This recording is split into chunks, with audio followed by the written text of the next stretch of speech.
Good evening. Our news summary for this Monday, 1st of June, Children's Day. The National Council for Children has officially launched its Children's Festival, which will take place throughout the month of June. The launch was held during a special assembly at Onze Étoiles Primary School and aimed to encourage children to reflect on their role in society and the significance of Children's Day.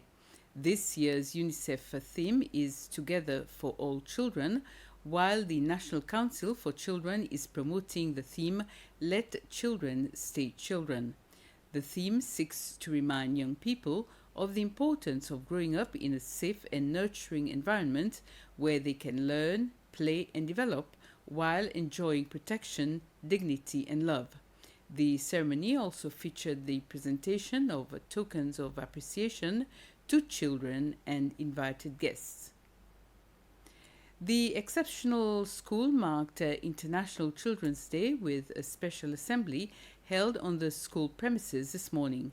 As part of these celebrations, the school officially launched its value for the month of June, Respect, encouraging students to promote kindness, understanding, and consideration for others in their daily lives. The school's director, Marie Léon, said that the institution had begun a series of activities to celebrate International Children's Day since last Friday. To commemorate the occasion, Airtel Seychelles donated school bags to every student at the school. We believe at Airtel that any child, all the children deserve equitable access to education.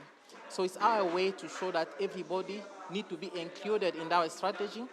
And it's also the way we are supporting the government vision to social inclusion. Yeah. As we know, when it comes to education, everybody needs to have access to tools. And first of all, how do we protect all the assets people bring to school?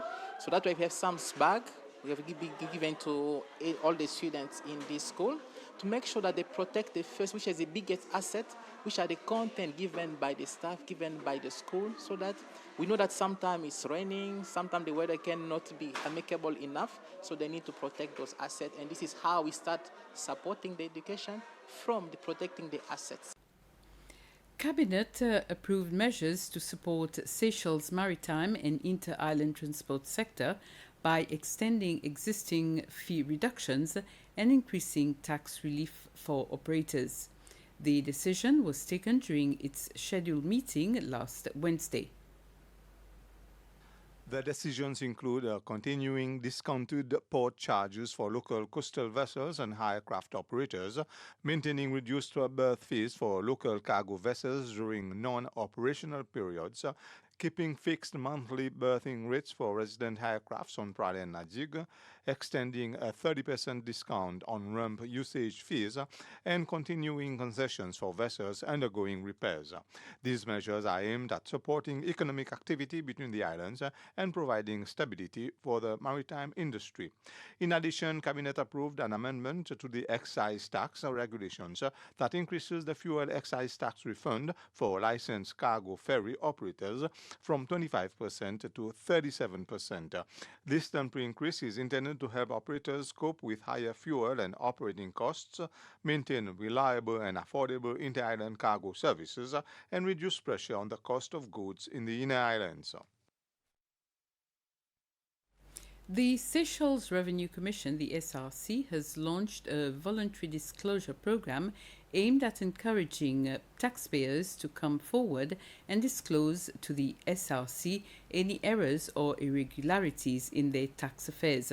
According to the SRC, the program will be in place for a year and forms part of ongoing efforts to improve transparency, enhance revenue collection, and promote a culture of voluntary tax compliance.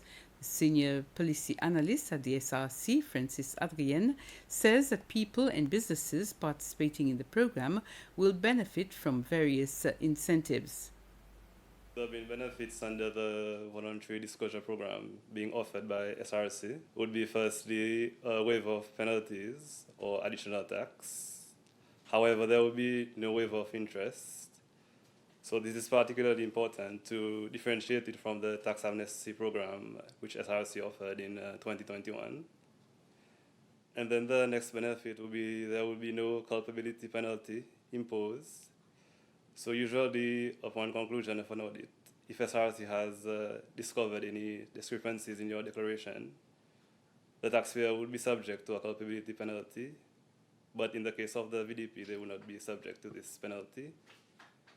And then there will also be flexible repayment plans, such as payment by installments. And then finally, there will be immunity from prosecution for matters disclosed in the VDP.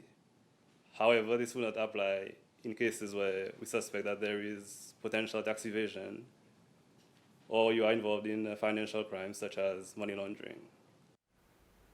The 21st cohort of the Seychelles National Youth Assembly, the SNYA, has officially begun its mandate following an inauguration ceremony held at the Savoy Hotel in Spa last Saturday.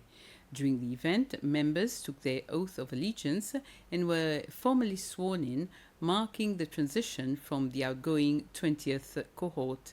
The ceremony also recognized the contributions of the outgoing members through the presentation of certificates and awards of appreciation.